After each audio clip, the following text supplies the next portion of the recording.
Hello there. Welcome to another episode of The Pause. I'm your host, Laia Bove. This is an accessible and inclusive space created to invite you to take a moment and to learn to connect to your authentic and creative truth through practices like yoga, breath work, and meditation. Before we get started, I invite you to take a moment to center. Find a comfortable seat, lengthen your spine, relax your shoulders, and perhaps soften your gaze down or close your eyes. Take a deep inhalation through your nose, expanding front to back, side to side, and top to bottom. Open your mouth and let it go. Welcome to the pause. Tending to the creative pulse, when routines become rhythms. No matter where I am in the world, my days begin with my journal open, hopefully by a sunny window with a view. It's funny because everything seems so clear, so attainable, written with my fancy fountain pen in blue ink. Life goals, creative projects, and new beginnings. Intentions that become a lot more layered the moment I begin to live them. Lately, I've been thinking about how routines, those carefully constructed rituals meant to bring stability and connect us to creativity, often get shaken up when life shifts. I recently taught a workshop in Barcelona, Flourish and Create, where we discussed reasons why we get creatively blocked and why it's hard to stick to habits that actually bring us joy. I wasn't surprised to find that most of us struggle to stay consistent with anything that isn't demanded of us, like work or caring for others. Do you find that the practices that nourish you, ground you, and return you to the present moment are often the first ones to go when life gets full or things don't go according to plan? And yet, these are the very practices that tether us to our deeper rhythm.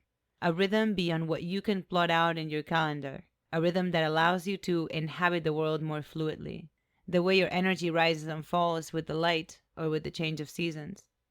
I've started to think less about routines and more about rhythms. Rhythms ask you to listen. They shift, they leave space, they invite you back again and again without punishment. Making space for flow. As a creative, I always felt like I needed to establish a rigid schedule to stay productive and accountable, yet with time, I have learned that that doesn't work for me.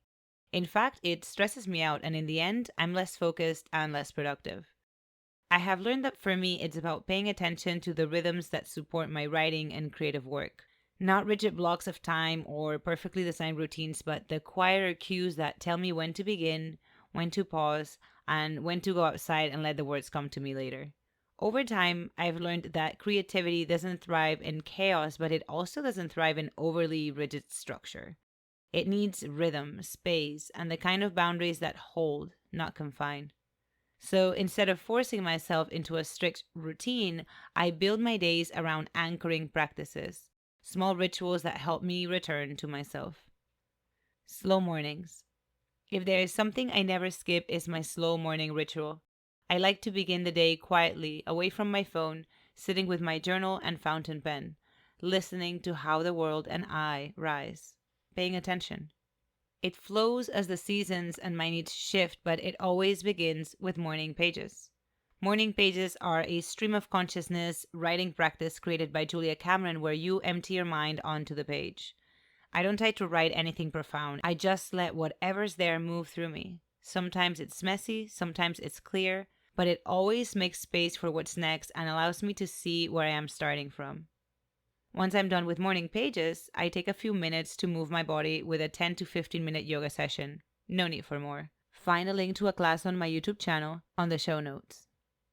Fuel comes first. One rhythm I've had to intentionally build and protect is eating regularly. As someone with Crohn's disease and who gets easily immersed in creative work, I know I can't create from an empty tank. My body needs healthy and steady fuel to stay grounded, and my mind works better when it isn't running on adrenaline and sometimes caffeine alone. So if there is one thing that I schedule in my day, it is meals. Breakfast at 8, right after my morning pages, lunch around 3, brana at 6:30, and dinner around 8:30. My meals are one of the only things in my daily calendar that are almost unmovable, and it also ensures that I take breaks and don't end up burning myself out. When I forget or skip meals, everything starts to feel foggy. I lose the thread. But when I take the time to cook and eat with presence, it becomes part of the creative rhythm, and I find my flow. Structuring space to create. Once I finish my morning ritual and have fed myself, I shift into creative work. Lucky for me, I work on so many different projects that it is hard to get bored. But it also means it's easy to get overwhelmed at times or feel unsure of where to start. I have found that a bit of gentle structure helps me stay anchored without feeling boxed in. Time blocking. Carve out windows of time, usually 60 to 90 minutes, for focused work like novel or article writing, video editing, or audio recording. I try not to multitask. I leave space between blocks to reset, and I try to align certain kinds of work with the times of day when my energy feels most suited to them. The Eisenhower Matrix. A simple but powerful way of sorting tasks into what's important versus what isn't. It helps me see clearly. It reminds me that just because something is loud, it doesn't mean it matters, and that quiet, steady things like rest, art, and community often belong in my calendar as much as productive things do. You can stick to the traditional method or you can adapt it to yourself. Pomodoro sprints. When I'm working for longer stretches, I use Pomodoro sprints. 25 minutes on, 5 minutes off. That's the traditional way, but you can adapt it as well. Try 45 minutes on, 15 minutes off, or whatever matches your energy and the task at hand. The Pomodoro method keeps me focused and from spiraling into perfectionism or exhaustion. If you want to join my next live stream, find the link in the show notes. Building in breaks and rest.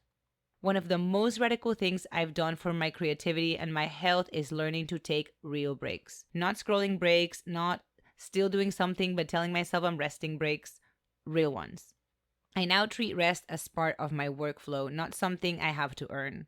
That means building in longer pauses after lunch, giving myself full days off, and listening when my body says stop, even if the page is blank or the to-do list is full. Breaks can be anything from naps, walks in nature, reading a book, listening to music, or bird gazing. The point is to let yourself relax and reset. Returning to rhythm. Our creative lives, like nature, move in cycles. Some days are for deep work, some for stillness. Some seasons bring clarity, others bring steadiness, others bring turmoil. And the more you try to force a perfect routine onto that living, breathing rhythm, the more disconnected you become. So now, instead of aiming for productivity at all costs, ask yourself, how can I stay close to my rhythm today? Sometimes that means creating, pushing yourself gently. Sometimes it means resting. Sometimes it means stepping outside to breathe, to listen, to come back to yourself before doing anything else. And either way, trust that the rhythm, just like the ebb and flow of the ocean, will carry you back to shore. Wherever you are in your path or your story, may you return to your rhythm again and again. That's all for now, my friend. Until we meet again, pause often, breathe deeply, and be kind, especially to yourself. Much love. Laya.